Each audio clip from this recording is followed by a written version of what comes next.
Hey everybody, Scott from Yunnan Sourcing, finally back to do a video after a very long hiatus. Finally got the new YunnanSourcing.com website launched, so you might want to check that out if you haven't already. Today I just wanted to go over two different teas and do a little side-by-side tasting with them. I get asked a lot kind of what are your budget black teas and what do they like. So I selected two of kind of the classic, very popular, but also very good, very inexpensive Yunnan black teas. The first one being this classic one, Yunnan Black Gold. This is the Spring 2017. We've sold it, I don't know, for 12 years now from the same grower. And it's a great tea. I think it's around, I believe, $4 for 50 grams retail, and if you buy more, 100 grams, 250 grams, the price goes down up to a kilo. Jingmai Mountain Wild Arbor Black, Spring 2017. This one we've only sold for about, I think, 3 or 4 years, but it's a really excellent tea, and we're really excited to be able to work with this grower. So, yeah, again, let's got the leaf here, already in the Gaiwans. Talk a little bit about the difference in the leaf. The Yunnan Black Gold in the front here is kind of more, a little bit more tippy, and a little bit, it's not very tippy, but it's more tippy than the Jingmai Wild Arbor. And it's also a little bit more coarse. I don't know if you can see much here, probably not. But this is a little bit more gold flecks, a little bit coarser, larger leaf. And then the Jingmai Wild Arbor is a little bit finer and a little bit darker. It's less tippy, especially the first flush of spring, especially this year because we had really dry weather. Which is actually really good for the tea in terms of the flavor and the aroma, but often you get kind of less tippy golden colors with it. But these teas are good because of their taste and because of the incredible price that you can get them at. So in the front here, closest to you, farthest from me, is the Yunnan Black Gold. Yunnan Black Gold here, and then the Jingmai Wild Arbor here. And I did do a wash on these just now. I tried to make a video and then on my phone, and my phone's too full of MP3s and FLAC files to record video, so I guess I'll have to work on that later. But here we go.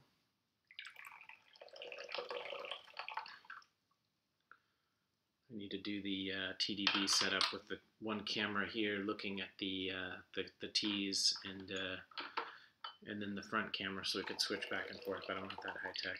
Not yet. Okay. So first, the Yunnan Black Gold.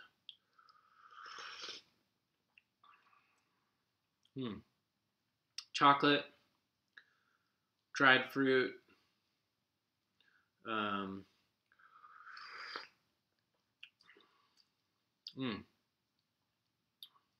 little peppery, thick, pungent.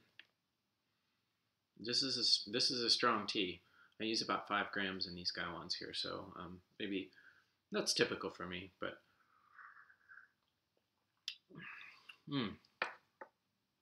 now let's try the Jingmai Mountain Wild Arbor Black. This one has the same kind of strength. There's there's definitely some chocolate in there, for sure. There's a little bit more bitterness, and I think that chocolatiness, when you kind of do that with your mouth, you can kind of taste that. There is also some fruitiness and there's more of a floral taste with this, whereas the Yunnan Black Gold, there's not a lot of floral. So this is a nice balance between chocolate and floral. And the tea soup of these is also interesting as well. The Yunnan Black Gold being a little bit more like red, gold, orange, whereas the Jingmai is a little bit more tending towards the, you know, red color and a little bit darker. Oops, let me do this one. What am I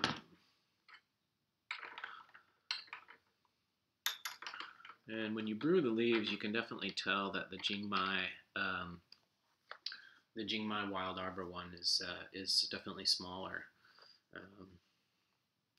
Now again, Yunnan Black Gold is grown in, I believe, Ning'er in Simao, or what's now been renamed Pu'er, Pu'er Prefecture, which used to be called Simao. And Jingmai is in Lancang County, which is also in Simao, aka now called Pu'er, but it's the very southern part of Simao Prefecture, and it's just to the west of Menghai, which is Menghai County in Sichuanbana. So quite far south. Definitely fairly distinct different areas, several hundred kilometers separating them. Ning'er tends to be drier, slightly less tropical than Jingmai, which is farther south. In Lancang County, which the Lancang River, which is also known as the Mekong River, which flows through Lancang County and into Sichuanbana, and it's actually, yeah. So let's drink this again, another infusion. This is a Yunnan Black Goldian. We're going to start with this.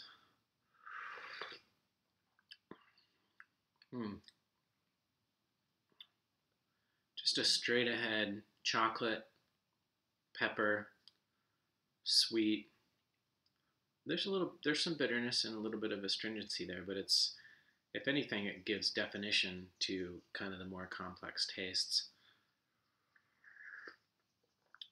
Tea soup got a little bit darker this time. I'm going to pace myself here and drink about half the cup.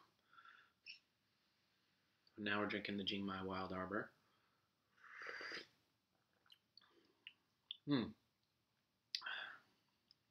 Floral, fruit, chocolate. This is interesting because it has a dimension that the Yunnan Black Gold does not have, which is, I think, the floral aspect of it. It's interesting because you really taste in the after finish. The floral part is really on the front end, and then the after finish is very much like chocolate, like that kind of almost that feeling of like,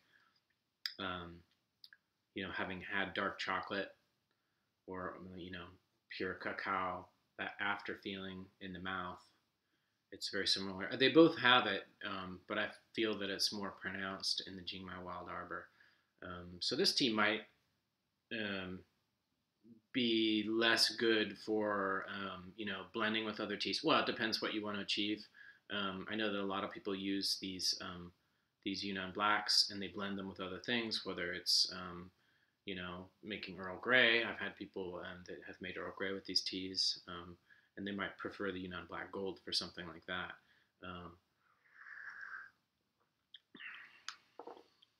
Let's do another steeping. Both not terribly dissimilar teas, but definitely, in my mind, in my taste, they're definitely unique and different. Let's do another steeping here. I don't want to go too hard. Had a lot of tea today. But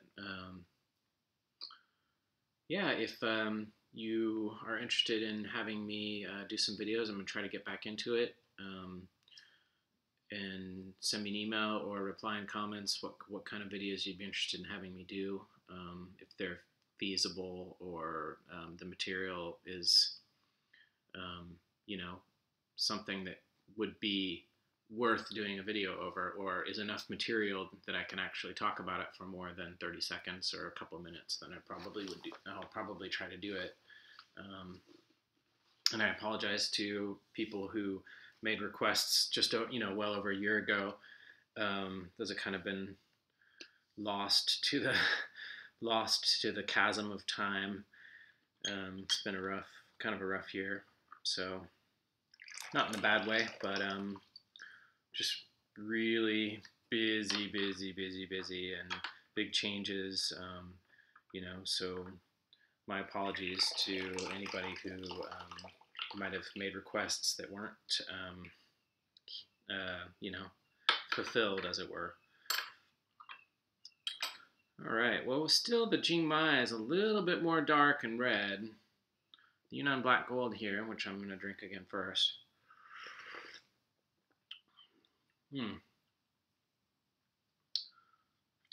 The interesting about this tea, this tea has a little bit more sweetness than the Jingmai.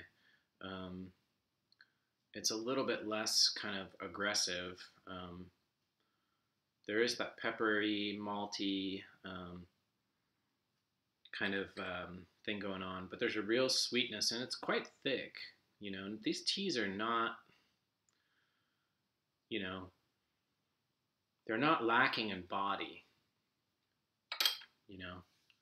I think, and in fact, a lot of people I know actually prefer to drink these teas to the pure bud teas, because the pure bud teas, well, I wouldn't say that they're one note. They're definitely, they don't have that kind of bite, that kind of, the kind of crisp, bitterness that some of these teas have, which I think on the after part, the returning flavor, the hui wei, or the hui gan, they say in Chinese, of these more robust, coarser, not pure bud black teas like we're drinking here, tend to be very interesting.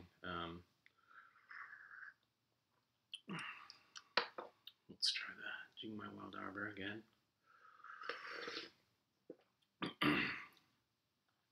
That one went down the windpipe. I'm going to have to try again.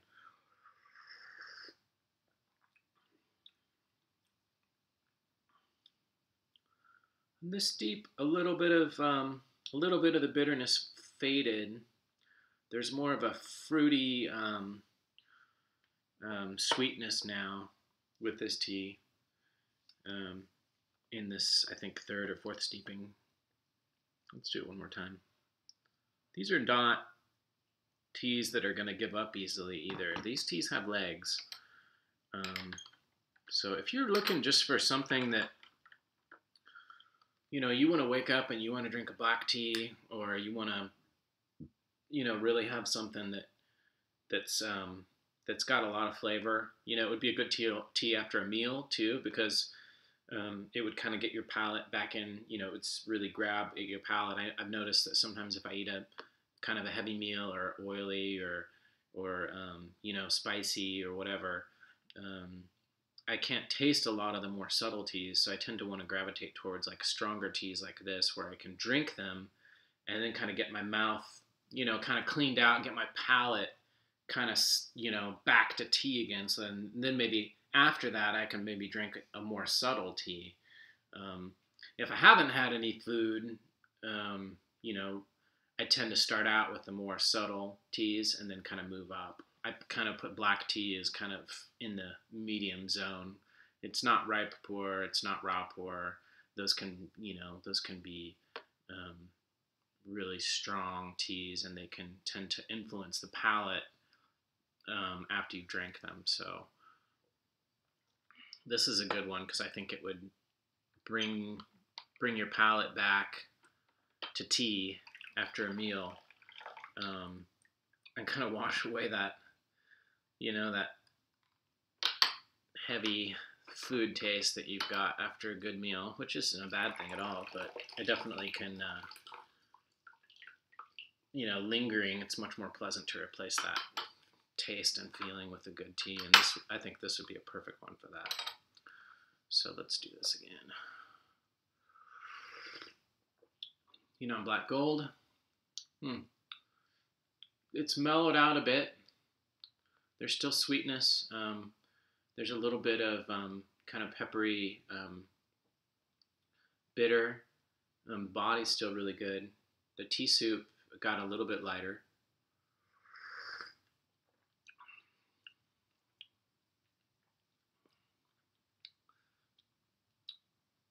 I can almost taste a little bit of honey, kind of fruit shining through on this one, because the initial tannin strength of the tea has faded somewhat. now the Jingmai Wild Arbor.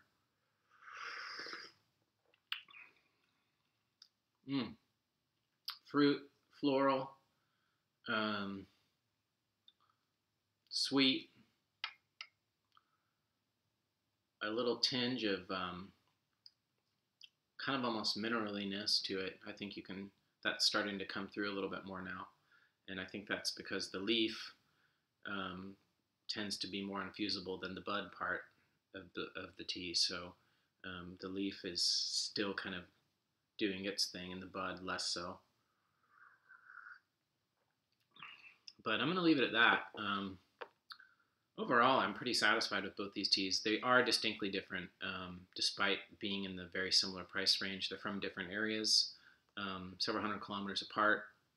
I do believe that they are, in fact, different varietals as well, judging from the leaf size.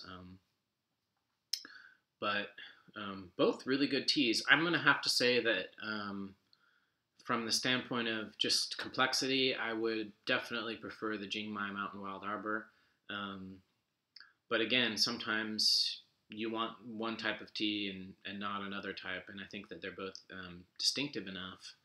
You know, you might consider actually getting one of each if you're just looking for some, budget black tea to drink that's going to be good. I don't think either of these teas is going to disappoint, especially given the price point. And I think both these teas would do well if you wanted to do English style with milk or something like that. Maybe brew them a little stronger or boil them if you wanted to do that. But both these teas are solid, and I think that you would enjoy them. And that's about it. But if you guys have any questions, if you folks have any questions, let me know. Reply in the comments, send me an email, scott@yunnansourcing.com, and I'm going to really be disciplined and start making some videos again, because I've got a lot to share and I've got a lot to say, and I really enjoy sharing with y'all. So thanks for taking the time out of your day to watch me and to learn about these teas. I really appreciate it. Thanks.